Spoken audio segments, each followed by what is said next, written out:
Je vais vous lire 4 poèmes extraits du recueil intitulé Desenredo.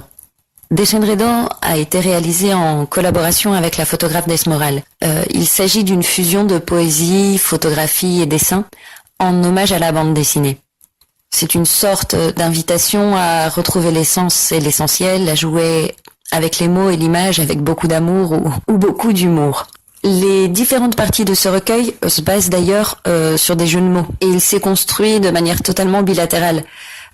C'est-à-dire que les poèmes ne sont pas systématiquement à l'origine des images, non. Il s'agit pas simplement d'illustrer les poèmes, mais bien de créer ensemble et dans les deux sens. Desenredo, c'est un peu une métaphore de la vie et de l'apprentissage, où l'on se voit obligé à défaire et refaire constamment le chemin parcouru si on veut avancer et progresser. Les poèmes que j'ai sélectionnés sont Cage ouverte et Embrasser à son oreiller. Ils font référence un peu à cet état de confort passif duquel il est parfois difficile de sortir lorsqu'on prétend franchir un seuil, prendre une décision ou simplement de se donner les moyens de réaliser rêves et projets, non ?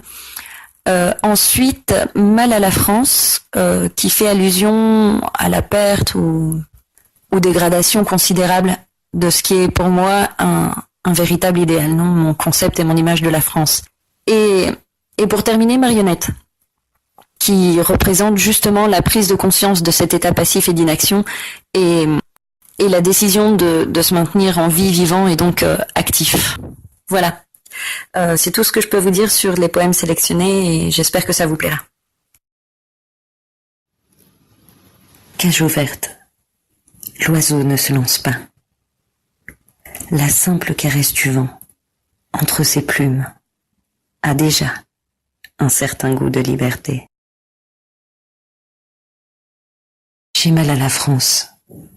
Je ne sais pas, aucune idée de ce qui a pu se passer. Entre reflux gastriques apparaissent des lumières dans l'ombre. Quelques morceaux de liberté qui n'a plus de peuple à guider.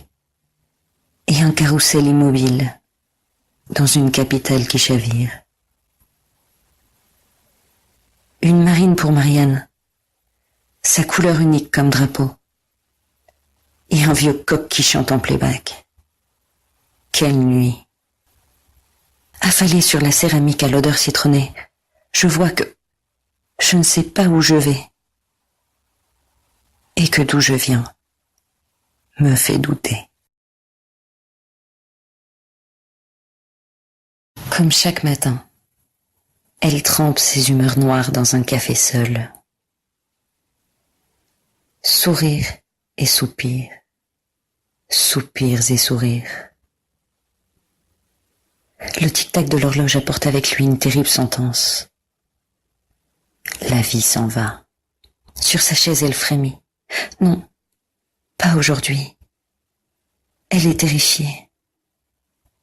Que font la nuit ceux qui rêvent d'éveiller?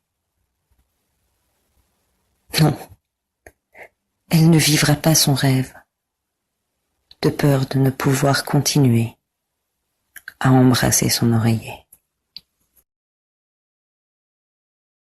Un jour, alors que je déambulais comme marionnette au fil invisible, je sentis le battement d'un cœur étranger retentir à mes oreilles. Une force inconnue poussait mon corps à suivre son chemin. Mais une gifle de vent et le craquement de la feuille morte sous mon pied me rappelèrent que j'étais en vie.